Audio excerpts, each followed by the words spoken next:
अभी जैसे आपने बोला कि ओबीसी की जो कुछ सशक्त जातियां हैं वो हर चीज़ से संपन्न है, लेकिन सर आपको पता है क्या दिल्ली यूनिवर्सिटी में कितने प्रोफेसर ओबीसी जाति के हैं, कितने स्टूडेंट ओबीसी जाति के पढ़ने आते हैं यहाँ पर? इसीलिए इक्विटी रिजर्वेशन लाया गया है ना, कि ताकि यहाँ का माहौल बदले, जो बच्चे फिर यहाँ तक आए और जो पीएचडी में एडमिशन लेते हैं। क्या हायर एजुकेशन में रिजर्वेशन है ही, आप जानते हो। तो छात्रों के लिहाज से तो मुझे लगता है कि 50% से ज़्यादा ही होते हैं, क्योंकि मैं देखता हूँ बहुत सारे ओबीसी कैटेगरी के स्टूडेंट, चाहे मार्क्स के आधार पर ले लो, चाहे सीयूटी के आधार पर दे लो, वो जनरल कैटेगरी से ऊपर नंबर पाने वाले भी ओबीसी के आते हैं। तो लेकिन सर छात्रों की संख्या की दृष्टि के लिहाज से तो हो सकता है बराबर हो या ज़्यादा। लेकिन प्रोफेसर कितने ओबीसी के हैं? 90% प्रोफेसर सवर्ण जाति के हैं दिल्ली यूनिवर्सिटी के अंदर। नहीं है सर, कैसे हैं? नहीं है, कहाँ? हाँ, वहाँ पे प्रोफेसर हमारी जाति के नहीं है। रिजर्वेशन तो हर जगह नहीं सर, एक लोग। मैं वही कह रहा हूँ कि सर लोकतंत्र का सबसे अच्छा सर बहुत एक मिनट हम लोग, आप सब प्रबुद्ध हैं, आप सब सिविल सर्विसेज की तैयारी करने वाले हैं, उच्च शिक्षा प्राप्त कर रहे हैं या प्राप्त कर चुके हैं, या पीएचडी या पोस्ट ग्रेजुएशन में, तो हम लोग जो बात करें उसमें अपना पक्ष रखें। और लोकतंत्र की खूबसूरती यही है कि वाद विवाद से रास्ता निकले। तो उसमें एक आदमी को बोल दो सर, ये सर यूजीसी की जो गाइडलाइन अभी है उसका जरूरत क्यों पड़ा? क्योंकि यूजीसी की जो आंतरिक कमेटी थी उसमें 2018 और 22 से बीच में 118% का शोषण देखा गया ओबीसी SC/ST बच्चों के साथ।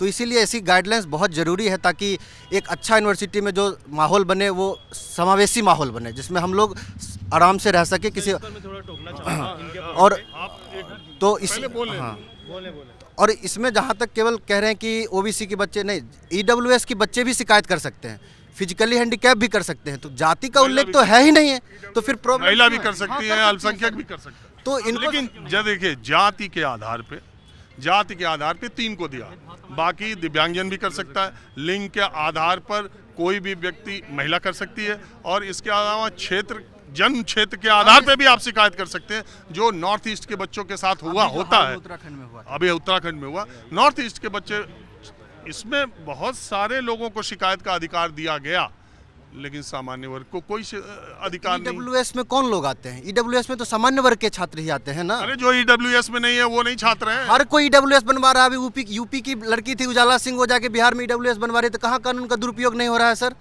क्या रवि सिन्हा की ईडब्ल्यूएस नहीं बनवाए हैं? क्या वो योग्य है ईडब्ल्यूएस बनवाने के लिए? मैं आप देखिए व्यक्तिगत दे रहे हैं, मुझे उन केसेस के बारे में पता नहीं। मैं सर जानता हूँ कि सिविल के सर्विस की तैयारी करता हूँ, तो मुझे पता है कि ये लोग ईडब्ल्यूएस बनवा कर क्या टोकना चाहता हूँ। प्रशासनिक अधिकारी तो देखिए ये सब हो सकता है, एक सेकंड, हो सकता है कि ये सब मैक्सिमम लोग यहाँ पे जितने हैं ये तैयारी करने वाले हैं, मैं तैयारी करवाता हूँ। मैं आपको थोड़ा 5 से 6 साल पहले की तरफ लेकर के चलता हूँ, यानी कि 2019 की बात मैं कर रहा हूँ, जब SC/ST एक्ट इम्प्लीमेंट हो चुका था ना। सबसे ज़्यादा दुरुपयोग की बात मुझे नहीं पता, ना मैं पढ़ता हूँ ना मेरे पास कोई डाटा है। मैं खुद SC/ST का भुक्तभोगी हूँ, मेरे ऊपर SC/ST एक्ट लगा हुआ था। मैं मुखर्जी नगर में तैयारी करता था और गांव में इलेक्शन था, उसमें प्रधानी चुनाव की बात थी, आई थिंक 2020 की बात है ये। वहाँ पर यादव के लोगों से लड़ाई हुई, यादव भाई थे वहाँ पर, कुछ किसी और की लड़ाई हुई और हमारे फैमिली मेम्बर उसमें इन्वॉल्व थे। मैं वहाँ पर गया, मैं लड़ाई को छुड़वा रहा था, राइट। मैं बिल्कुल ग्राउंड लेवल पे बात कर रहा हूँ, कोई हवाबाजी नहीं। मैं गया और वहाँ पर मैं सिर्फ लड़ाई को छुड़वा रहा था। कौन पुलिस स्टेशन गया कौन नहीं गया, मैं वापस मुखर्जी नगर आया भाई तैयारी करने के लिए।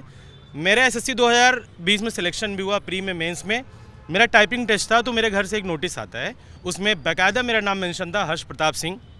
मेरे ऊपर FIR SC/ST एक्ट, मैं उसमें इन्वॉल्व ही नहीं था। अब बात आ गई SC/ST छोड़िए, दुरुपयोग की बात आप कर रहे हो ना, मैं तो इन्वॉल्व ही नहीं था उसमें, फिर भी SC/ST एक्ट लग गया। एक सेकेंड, अब मैं आपको बता रहा हूँ, अभी सामने ग्राम पंचायत के इलेक्शन होने वाला है अप्रैल और मई में। अगर ये एग्जीक्यूट और इम्प्लीमेंट हो गया, अगर हम लोगों ने मिलकर के इसका विरोध नहीं किया, आपको ऐसे इतने मामले फेक दिखेंगे SC/ST और OBC एक्ट के, अब आपको लगेगा यार बहुत ज़्यादा दुरुपयोग हो रहा है। प्लस ग्रेजुएशन लेवल पर बच्चा सर्टिफिकेट लेकर के पासिंग का तो ये कह रहा हूँ, ग्राम प्रधानी के इलेक्शन में जी, एक मिनट, ग्राम प्रधानी के इलेक्शन में उच्च शिक्षा प्राप्त कर रहे छात्रों को आप ऐसे कह रहे हैं कि जैसे ग्राम प्रधानी में सारे जो हायर एजुकेशन लेने वाले बच्चे हैं वो उसमें कई पार्टी और पार्ट हैं। जी बिल्कुल है। आप ये बताइए, सपोज करिए कि ग्रेजुएशन कोई कर रहा है, हायर एजुकेशन ले रहा है, BSc कर रहा है, MSc कर रहा है, कल को वो गांव जाता है अपने, हर आदमी आते जाते हैं गांव में। भाई अगर उसका SC/ST से विवाद होगा तो SC/ST एक्ट लगना है, कल को एक नया एक्ट बन करके चला आ रहा है OBC एक्ट लग जाएगा, ऐसे तो उसका करियर ही पूरा है। भाई साहब ये तो हायर एजुकेशन इंस्टीट्यूट के भीतर भेदभाव की या आपके प्रधानी गांव में। ठीक है सर, हम उस पर भी बात कर रहे हैं। अब सर कह रहे हैं कि इंस्टीट्यूट के अंदर आप BSc करने जाते हैं, BA करने जाते हैं, आप उम्मीद करेंगे कि 3 साल बाद आपके पास सर्टिफिकेट है पासिंग का। सर यूनिवर्सिटी के अंदर भी जब भेदभाव होगा ना तो सर FIR नहीं होगा। आप मुझे बताइए, वो सर्टिफिकेट के साथ साथ एक FIR का सर्टिफिकेट भी लेकर के आएगा। इसीलिए बिल्कुल होगा, FIR क्यों नहीं होगा भाई? डिस्क्रिमिनेशन पे FIR होता है। मैं उसका विक्टिम हूँ ना, इसलिए मैं इसको फेस कर पा रहा हूँ। मैं बिल्कुल ग्राउंड लेवल पे बात कर रहा हूँ। जिस बिल्कुल सर मेरे ऊपर खुद ही लगा था, भाई, इसीलिए मैं बता रहा हूँ। अब तो ये नए कानून बन रहे हैं, मैं इसका कम्प्लीटली विरोध करता हूँ UGC का सर। बाकी हमारे छोटे भाई हैं, इनसे आप बात कर लीजिए। नहीं सर, मैंने आपसे क्या कहा कि आपको जितना बोलना हो आपको मौका दूंगा, लेकिन किसी भी आदमी के सामने मैं माइक लगा रहा हूँ, आप कह रहे हैं मुझे बोलना। अरे आपको पूरा मौका दूंगा भाई। 45-50 मिनट का कार्यक्रम है, आप ही से बात करने अभी चालू किया है। आप जाने नहीं देंगे, कतई नहीं है, आपका मन भर जाएगा बोलते बोलते। आप बोलिए, मेरी रोकने टोकने की आदत नहीं है। एक आदमी को पूरा वक्त दिया जाए, वो अपनी बात रखे। हाँ रखिए, बोलिए। जैसे सर बहुत सारी बातें हुई, सब लोग अपना अपना पक्ष रख रहे हैं। OBC को इसमें शामिल करना, जैसे लंबे समय से इसको रीड किया जा रहा था। SC/ST तो था ही, ना जाने कितने मुकदमे हुए, कितने फेक भी मुकदमे हुए, उसको मैं लिस्ट भी लाया हूँ, मैं गिना सकता हूँ। बाहर के भी जो थे उस पर भी बहुत सारे ऐसी कार्रवाइयाँ हुई हैं जो थाने में बैठ के हम लोग मामले को सॉर्ट आउट किए हैं, लंबे समय से किए हैं, पैसे दे के भी किए हैं, करवाया गया है। अभी जैसे इस तरीके का कानून जो है, तो यूनिवर्सिटी कैंपस के अंदर जो अभी कल्चर जो खाई पट रही है, उसके बीच में मुझे लगता है कि थोड़ा सा खाई फिर से गहरी होने जा रही है। अभी खाई काफ़ी पट चुकी थी। अभी जनरल OBC का इसी यूनिवर्सिटी में ब्राह्मण और दलित की भी शादी विवाह हो रहा है। दलित लड़का है, ब्राह्मण लड़की है, शादी हो रही है। मैं उस शादी का प्रत्यक्ष गवाह हूँ, मैंने उस पर हस्ताक्षर किए हैं। OBC यादव जी हैं, मित्र हैं मेरे, और लड़की ब्राह्मण है, शादी हुई, मैं उसका गवाह हूँ, मैंने हस्ताक्षर किया है। यूनिवर्सिटी कैंपस के अंदर की बात कर रहा हूँ, असिस्टेंट प्रोफेसर की ये परंपरा की मैं बात बता रहा हूँ सर। तो खाई तो बहुत हद तक पट रही है। अब अचानक से ये सुखबुगाहट जैसे बनी है, तो एक साथ इलाहाबाद में ऐसे ही 13 में एक दूसरे के साथ बैठना उठना दूभर हो गया था कि अब जनरल OBC के साथ बैठेगा उठेगा कि नहीं बैठे उठेगा। तो कोई चीज़ पॉलिटिकल प्रेरित हो, आप उस पर एक बार अच्छे से रीड कर लीजिए। चीज़ें अब सामान्य हो रही हैं सर, बहुत लंबा वक्त बीत आया है आज़ादी के बाद। हालांकि छिटपुट घटनाएं अभी भी हो रही हैं, मैं ये नहीं कह रहा हूँ। सवर्ण समाज के द्वारा अभी भी दलित समुदाय के ऊपर बहुत सारे अत्याचार की कहानियाँ आ रही हैं। छोटे छोटे बच्चों को टीचर के स्कूलों में घड़ा का पानी पीने की वजह से मार दे रहे हैं, ये भी हमने सुना है। एक झापड़ में बच्चा मर गया, कोई घोड़ी पर नहीं चढ़ने दे रहा, ऐसी भी हमने सुना है। यूनिवर्सिटी कैंपस में भी बहुत सारी चीज़ें सुनी हैं, लेकिन उसके बाद भी हमें बहुतायत की तरफ बढ़ना चाहिए कि दलित ब्राह्मण एक थाली में खा भी रहा है। तो उसके पक्ष में मैं जैसे कहना चाहूँगा, जैसे कि भैया ने कहा, अभी हमारे मित्र हैं चले गए, उन्होंने कहा जैसे EWS विरोध इसका भी OBC और ST के लोगों को करना चाहिए कि यार EWS को भिखारी कोटा सुदामा कोटा मत कहो यार, वो भी पीड़ित हैं। एक से एक राजपूत ब्राह्मण घर में जिनके यहाँ खाने के लिए दाल नहीं है, घर में सब्जी नहीं आ पाती शाम को। हम लोग जहाँ से आते हैं वहाँ की स्थिति इतनी बदतर है। यहीं पे चाय की दुकान का सर्वे उठा के देखिए, ज़्यादातर जनरल के सारे दुकानदार खोल के बैठे हैं। नाम बता दे रहा हूँ मैं, जाके भी कोई आप लोगों में से भाई जाके पता कर ले क्या। तो मेरे कहने का जैसे यही मतलब है कि उनके भी साथ आप रहिए। अगर शिकायत है तो शिकायत सामान्य वर्ग के भी किसी छात्र की आ जाती है। यूनिवर्सिटी में बहुत सारे OBC प्रेसिडेंट हुए हैं इलाहाबाद में, एक से एक हुए हैं, हमारे सारे मित्र हैं, आते ही रहे। यहाँ पे भी बहुत सारे OBC, कोई भी अपने ओहदे का इस्तेमाल करके कुछ भी गलत करवा सकता है, ऐसा नहीं है, लोग किए भी हैं। ओहदा बड़ा होता है तो आदमी क्या हुआ तो वर्ग की बात होती है, वहाँ जाति बंधन होता नहीं सर। मैं ये कह रहा हूँ कि 21वीं शताब्दी में जब हम पहुँच रहे हैं, सबका साथ सबका विकास का नारा दे रहे हैं, ऐसे में इस तरह की जाति आधारित चीजों को बहुत हाईलाइट करके समाज में समरसता बढ़ाने की जगह खाई बढ़ाने का ये टूल, ये कानून हो सकता है। बिल्कुल ये हो सकता है। और पढ़ाई होना चाहिए सर, ये नहीं होना चाहिए सर। यूनिवर्सिटी परंपरा बहुत पवित्र परंपरा होती है, वहाँ लोग बहुत तेजी से आगे बढ़ रहे हैं, असिस्टेंट प्रोफेसर भी बन रहे हैं। लिस्ट अभी नई वाली जो आई है, जैसे उन्होंने कहा, जैसे 4% आंकड़ा बहुत पुराना था, अभी लोग बढ़ रहे हैं। हम लोगों के मित्र यहीं से पढ़ के असिस्टेंट प्रोफेसर यहीं बने, तमाम यादव जी लोग बने हैं, मौर्य जी लोग बने हैं, और कई अच्छे मित्र पटेल जी लोग बने हैं। डॉक्टर अजीत पटेल मेरे बहुत अच्छे मित्र हैं, अजय यादव, सब लोग असिस्टेंट प्रोफेसर प्रक्रिया में लोग सर आ रहे हैं, बन रहे हैं। तो खाई को सर कहीं न कहीं से सर मित्रता वो जो है ना वो घट रही थी, उसको फिर से बढ़ा के राजनीतिक रोटियां इस पर नहीं सेकना चाहिए, मेरा ये कहना है। क्योंकि संसद के गलियारे में सारे लोग एक ही साथ बैठते हैं, और दिखावे की राजनीति जो होती है वो पब्लिक डोमेन में, छात्र डोमेन में, यूनिवर्सिटी में इस तरह से आके हो जाती है। वोटिंग की व्यवस्था होगी, वोटिंग में सोचिए सर, आपका नाम क्या है? आनंद मिश्रा।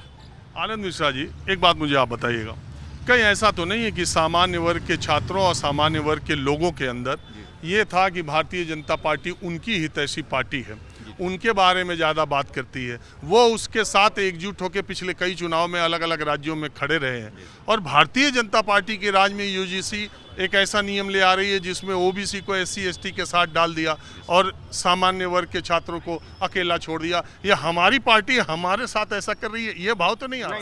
सर नहीं सर, एक मिनट में बताना चाहूँ। नहीं सर, बात बीजेपी पार्टी या कोई भी पार्टियों का चरित्र कहीं न कहीं से आज 2026 में जो प्रासंगिक उभर आया है, कहीं न कहीं से जाति बेस्ड घुसी गया पूरी तरीके से। वो कार्डर वोट सेट कर लेते हैं, जैसे कि समाजवादी पार्टी मान चलेगी कि यादव कहीं नहीं जाएगा, ये सेट है। बीजेपी भी मान चलेगी कि 90% समर्ण कहीं नहीं जाएगा, चाहे मैं कुछ भी करूं वो कहाँ जाएगा। तो ऐसा नहीं है, यही पहले कांग्रेस ने 60 साल कहा कि दलित और ओबीसी कहाँ जाएगा। तो जी बात ये भी है, मैंने अभी कहा था कि आज संसद का बजट सत्र शुरू होने से पहले जो सर्वदलीय बैठक होती है उसमें सारी पार्टियों के नेता आए थे, मगर किसी ने इस नियम पर मुखर होकर न विरोध किया न समर्थन किया। सब पतली गली से निकल जा रहे हैं, क्योंकि ये सवाल वोट बैंक का है। समर्थन करें तो उनको अपने वोट बैंक को नाराजगी, विरोध करें तो उनको अपने वोट बैंक की नाराजगी। बहरहाल देश के शिक्षा मंत्री ने ये भरोसा तो दिया है, अब संसद का सत्र शुरू हो रहा है, ये भी देखने वाली बात है कि सत्र में सर वोट बैंक पे सर एक चीज़ बोलना चाहूँगा, थोड़ा सा पुराना आंकड़ा है, जैसे बड़े नेता कैसे वोट बैंक से प्रेरित होते हैं। 2 अटेम्प्ट यूपीएससी में बढ़वाना था, निगवेकर कमेटी की रिपोर्ट आ चुकी थी, डॉक्टर अरुण निगवेकर कमेटी की रिपोर्ट कि सीसेट हिंदी माध्यम के लिए बहुत घातक है। इससे लड़के तो जो बच्चे ऑप्शनल से ट्रेंड थे, मास्टर थे, प्री मेंस दोनों कर रहे थे, उनको लगा कि हो नहीं पाएगा। तो वो ये वोट का ही सर, उसमें मैं भी था, वोट का एक जो खाका होता है ना कि हिंदी पट्टी के 10 राज्य और 10 राज्यों से इतना बड़ा वोटर प्रभावित हो रहा है, वो सारे मुखर्जी नगर और जगह जगह इलाहाबाद कहाँ रह के पढ़ रहे हैं। ये बच्चे वोट नहीं करेंगे। 14 में इलेक्शन था सर, 1 घंटे लगा था और आ गया था राहुल गांधी, उस समय सर्वोसर्वा वही थे, आ गया कि यूपीएससी में अब 6 अटेम्प्ट। तो वोट की प्रेरित राजनीति भी कहीं न कहीं से छात्रों के हितों को बहुत आगे लेके जाती है, ये सच है सर। हाँ, क्या कह रहे थे भैया?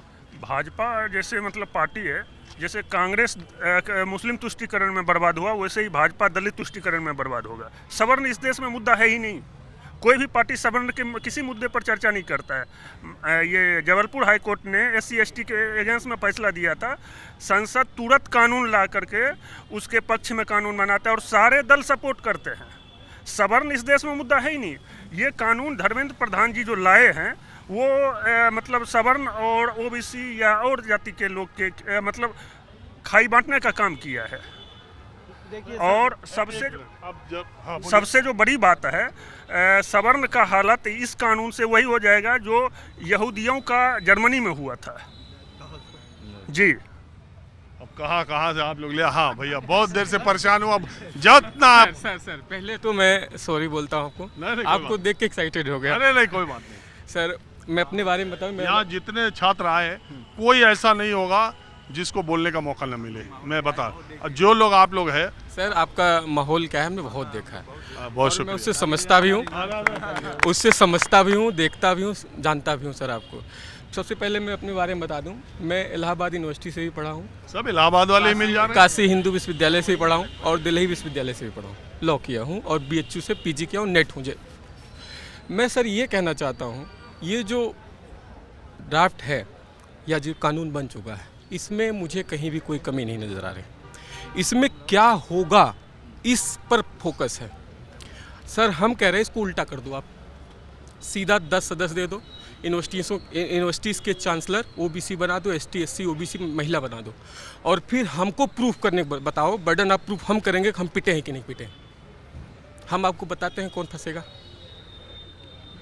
आपके जुडिशरी देख लीजिए, थाना देख लीजिए, हर जगह तो आपको किसका डर है? आपके ही तो वाइस चांसलर होंगे, आपके ही तो कोऑर्डिनेटर होंगे। ये कहाँ तय है? सर अब बनेगा तो आप हमसे फिर मिलिएगा, हम दिखाएंगे।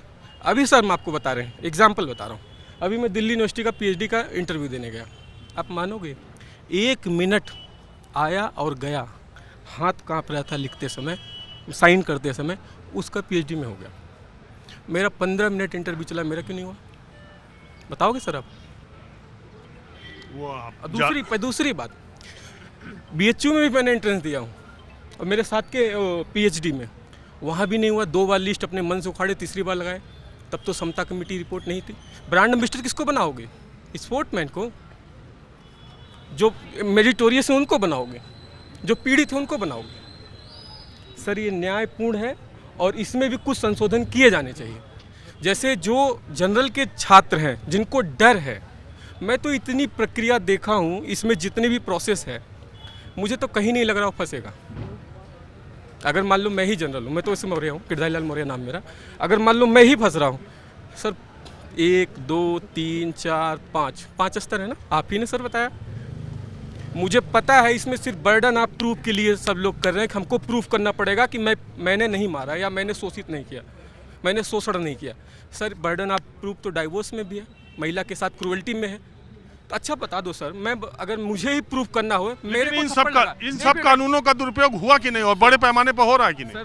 महिलाओं के पक्ष में जो कानून बनाए गए, ठीक है, उनको मौका मिला कि वो शिकायत करें और लोग उससे सजा भी पा रहे हैं, लेकिन ऐसा भी देखा गया कि बहुत 3 सिद्धांत हैं। एक मिनट मेरी बात को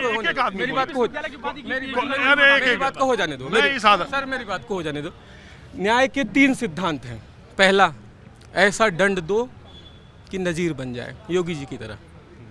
और कैसे कैसे सिलेक्टिव नज़ीर बनता है वो सब मीडिया अक्सर सब जानते हैं। दूसरा, ऐसा दंड दो कि सुधार हो जाए। और तीसरा, ऐसा दंड दो कि समायोजन हो जाए। यही है सिद्धांत सर, इससे अधिक तो सिद्धांत नहीं है। न्याय करते हुए अगर कोई चीज़ ड्राफ्ट दिख रहा है या बिल दिख रहा है तो इसमें समस्या कहीं नहीं। और जो पॉलिटिकल पार्टी का एजेंडा है सर। अच्छा, मैं रोक के एक मिनट रोक के आपसे ये पूछता हूँ, आप PhD का इंटरव्यू 3 जगह दे रहे हैं, 5 जगह दे रहे हैं, नहीं 3 जगह 5 जगह दे रहे हैं। आपका हो जाए तो व्यवस्था समता मूलक, आपका ना हो तो आपके साथ जाति के आधार पर भी भेद हो गया। नहीं, बात तो हम ही लोग बात कर सकते हैं। सर 1 मिनट और 15 मिनट में अंतर है सर। आया और गया, मेरी बात को सर आप दूसरी परस्पेक्टिव चले गए। आया और गया। और एक चीज़ और बता रहा हूँ, जो भी हैंडीकैप्ड थे, आप यूनिवर्सिटी का देख लीजिए, मैं सब्जेक्ट का नाम बता देता हूँ, किसी भी सब्जेक्ट देख लीजिए, 80% मान लीजिए 5% है, 2.5% है ना EWS का, उसका सॉरी विकलांग का, सबका मिला लो, दिल्ली विश्वविद्यालय का। मेरा नाम सर गिरधारी लाल मौर्य, फिर बता रहा हूँ, सबका मिला लो, सारे के सारे हैंडीकैप्ड में 95% सवर्णी है। क्यों? मैं सर एजम्पशन नहीं दे रहा हूँ, मैंने लिस्ट देखी, इसका दर्द कहाँ कहूँ? नहीं बोलने दीजिए, बात उनको रखने। ये गलत है। अब आप सर दूसरा क्वेश्चन पूछ लीजिए। नहीं, मैं ये कह रहा हूँ, मैं दिल्ली विश्वविद्यालय से PhD कर रहा हूँ। ये जो भाई साहब बोले हैं कि PhD में एडमिशन इनका नहीं हुआ है, सर इसी बार दिल्ली विश्वविद्यालय का रूल आया है, 16 लोगों का कैप लगा है कि नॉन नेट के मात्र 16 छात्रों का होगा बस। बाकी कोई सासाराम का भी हो, कोई बलरामपुर का भी हो, कोई बस्ती का भी हो, जिसका कोई जुगाड़ नहीं, कोई परिचय नहीं, JRF है, इस बार आसानी से एडमिशन हो गया, कोई परिचित नहीं है। मैं दिल्ली विश्वविद्यालय से PhD कर रहा हूँ। आप सुन लो मेरी बात, अब आप सुन लीजिए सर। और 50% जो रिजर्वेशन है उसको इनके कैटेगरी के लोग आएंगे। जो 27% OBC का, उसमें 27% इन्हीं लोग हैं, कोई बाहरी उसमें आएगा नहीं सर। लेकिन अगर जो नॉन नेट है उनका एडमिशन नहीं हो पा रहा है। अगर JRF होते भाई साहब तो एडमिशन होता सर। JRF का बिना जुगाड़ के सर, कोई बस्ती से आ रहा, कोई बलरामपुर से आ रहा, कोई सासाराम से आ रहा, उसका एकदम आसानी से हो जा रहा है।